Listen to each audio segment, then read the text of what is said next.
Кудайдын чакырыгы 6-сентябрь.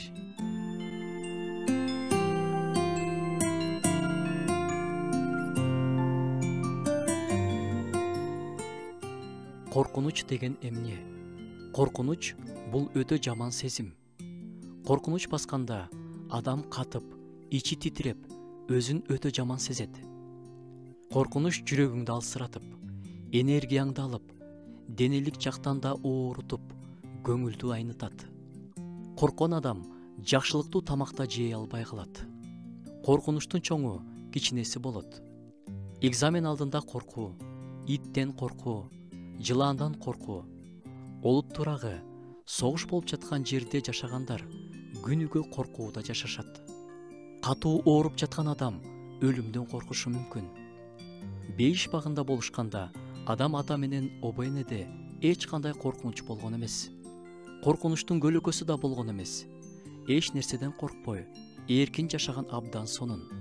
Коркунучта жашашыбызды Кудай каалабайт.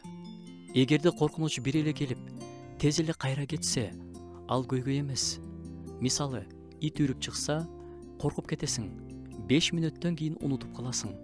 Бирок коркунуч жүрөктө көпкө чейин жашап алса, анда бул чыныгы көйгөй. Муну Кудай менен, Кудайдын сөзүнүн жардамы менен чечиш керек. Бир тууган мындай деп айтып бергени бар.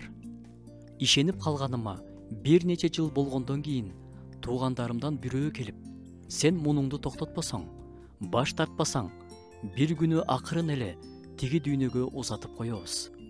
Бизди уят кылба деп эскертти. Мени коркунуч басты.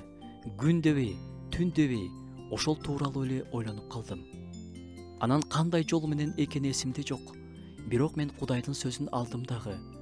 Өз бөлмөмө кирип, Кудайдын убадаларын, коркпо, мен сени мененмин, сен менин колумдасың деген сыяктуу аяттардын баарын белгилеп чыктым да, күнүгө үнүмдү чыгарып окуп турдум.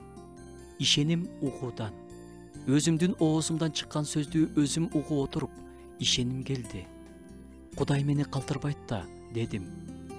Кудайдын сөзү өз ишин аткарды. Коркунучум кайда кеткенин өзүм да билбей калдым. Кудайдын сөзү мага күч жана кайрат болуп берди. Мындай аятты эстетип кетейин. Бул мыйзам китебинде жазылгандар оозуңдан түшпөсүн.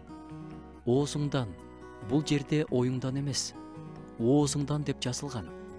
Демек, Кудайдын сөзүн үнүбүздү чыгарып окушубуз да маанилүү.